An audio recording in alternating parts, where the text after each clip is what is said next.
দেখো সবাই একটু খেয়াল করে দেখো, আমাদের সম্পাদ্য আঁকার জন্য যে যে জিনিসগুলো লাগবে আমি তোমাদেরকে প্রথমে এগুলো দেখা দিচ্ছি। এটা হচ্ছে পেন্সিল কম্পাস, ঠিক আছে।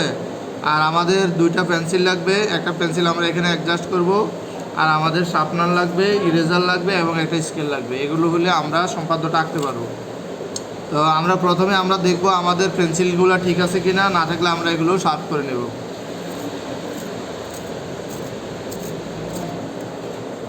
পেন্সিলটা শার্প করে নেব।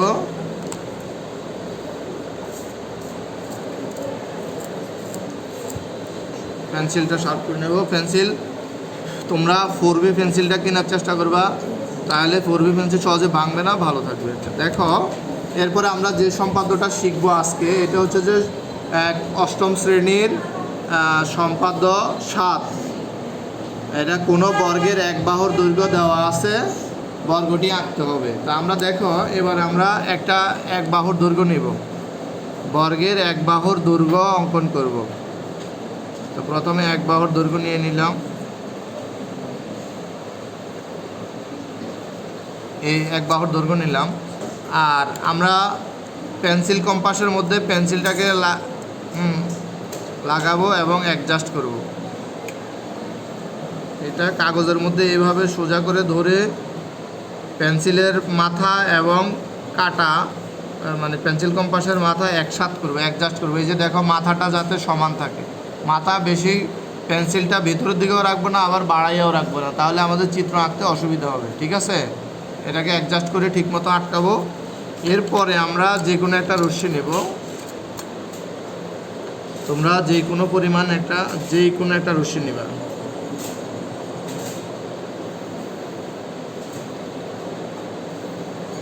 যে কোনো একটা রশ্মি নেওয়ার পরে এই রশ্মিটার নাম দিয়ে দিই, একটা রশ্মির নাম দিলাম, ধরো বিই রশ্মি নিলাম। আর যে বর্গের এক বাহুর দৈর্ঘ্য যেটা বললাম, এটাকে আমরা এ নাম দিলাম, ঠিক আছে। তারপরে আমরা বি বিন্দুতে কী করব, একটি লম্ব অঙ্কন করব। কী অঙ্কন করব? লম্ব অঙ্কন করব। তাহলে যে কোনো পরিমাণ ব্যাসার্ধ নেব। এটা তোমাদেরকে অন্য সময় স্যারে বলছি যে এটা অনেক বড় নিব না, আবার অনেক ছোটও নিব না, মোটামুটি মাঝামাঝি লেভেলে একটা ব্যাসার্ধ নিব, নিয়ে আমরা একটা চাপ দিব, এরকম করে একটা চাপ আঁকবো। এই ঠিক আছে, এই চাপটা নেব। নেওয়ার পরে এটাকে বদল না করে দৈর্ঘ্য না বাড়াইয়া কমাইয়া এই জায়গায় এনে বসাবো। এই যে ছেদবিন্দুতে এনে বসাবো, বসাই এখানে একটা চাপ নিব, এই আবার এই চাপের এখানে আরেকটা নেব, এই এদিকে একটা চাপ দিবা, আবার মাঝ বরাবর এখানে একটা চাপ দিবা, তাহলে আবার এখানে বসাবা, বসাই এখানে একটা চাপ দিবা, তাহলে হয়ে গেল। তো খেয়াল করে দেখো, আমরা প্রথমে এই চাপটা নিছি, তারপরে এটা নিলাম, 2টা 3টা 4টা 5টা, এই 5টা চাপ নিতে হবে মূলত আমাদেরকে একটা লম্ব আঁকতে গেলে, ঠিক আছে। আমি আবার একটু দেখাচ্ছি, ধরো এই যে দেখো, এই একটা, তারপরে এইখানে বসাবো, এই যে আবার এখানে বসাবো, এই যে 3টা, এরপরে এইখানে বসাবো, এই যে 4টা, এই যে এইখানে আরেকটা ছিল, এই যে 5টা। বোঝা গেছে? এই 5টা চাপ দিয়ে আমরা একটা লম্ব অঙ্কন করবো। এরপর আমরা রুলার নেব, রুলার নিয়ে আমরা পেন্সিলটাকে এই যে এখানে বসাবো, পেন্সিলটা সোজা করে বসাইয়া এই ছেদবিন্দুর সাথে অ্যাডজাস্ট করব। এই ছেদবিন্দু আর এই বিন্দু, এই দুটো অ্যাডজাস্ট করবো, স্কেলটাকে সেট করে বসাবো। বসছে কিনা চেক করব, চেক করার পরে আমরা টান দেব। এই যে আমাদের লম্বটা হয়ে গেল। এই বর্গ আঁকার জন্য এই লম্বটা যারা ঠিকঠাক আঁকতে পারবে না, তাদের বর্গটা হবে না, ঠিক আছে। তাহলে এই বর্গটা আঁকতে হবে। এইখানে 90 ডিগ্রি কোণ হয়ে গেছে, ঠিক আছে কি না।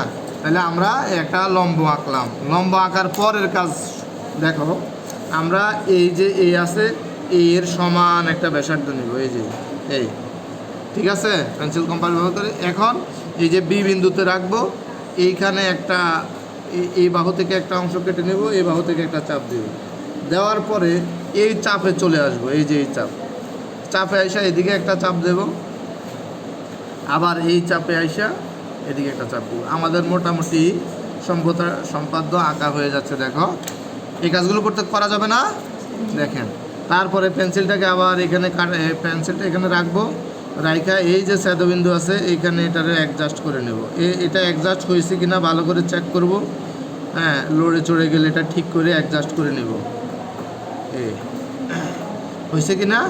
হইল। তারপরে আমরা এটাকে যোগ করে দেবো। এই যে অনুরূপভাবে আমরা কি করব, এই যে এইখানে বসাবো পেন্সিলটাকে, বসাইয়া এই যে এটা ওই সেতুবিন্দুর সাথে অ্যাডজাস্ট করে নেব।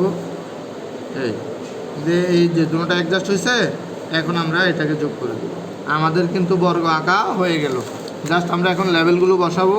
এটার নাম দিব আমরা কি, এ, এটা দিলাম বি, এটা দিব সি, এটা দিব ডি, এখানে দিলাম ই, এটা দিব এফ। ঠিক আছে? তাহলে আমাদের এ বি সি ডি আমাদের উদ্দৃষ্ট কি বর্গ। তাহলে আমাদের বর্গ আঁকা হয়ে গেছে, বুঝতে পারছি? এখন বিবরণটা তোমরা কিভাবে লিখবা? বিবরণটা লিখবা মূলত যেইভাবে চিত্রটা আঁকছো এইভাবে। যেমন যে কোনো একটা রশ্মি, যে কোনো রশ্মি বিই থেকে কী করি, বিই এর বি বিন্দুতে একটি লম্ব অঙ্কন করি, বা বলতে পারি যে ই বি এফ সমান 90 ডিগ্রি কোণ অঙ্কন করি। তো কীভাবে চাঁদার কম্পাসের সাহায্যে আমরা কীভাবে লম্ব আঁকবো দেখতে পাচ্ছি না? 4টা চাপ নেব। প্রথমে একটা চাপ, তারপরে একটা, এইটা, এইটা, এটা, এই মোট 5টা চাপ নিলে আমাদের লম্ব কমপ্লিট হয়ে যাবে। তাহলে আমরা এটা পারবো কি না? জি। হ্যাঁ, সবাইকে ধন্যবাদ, এটা শিখে নিবা।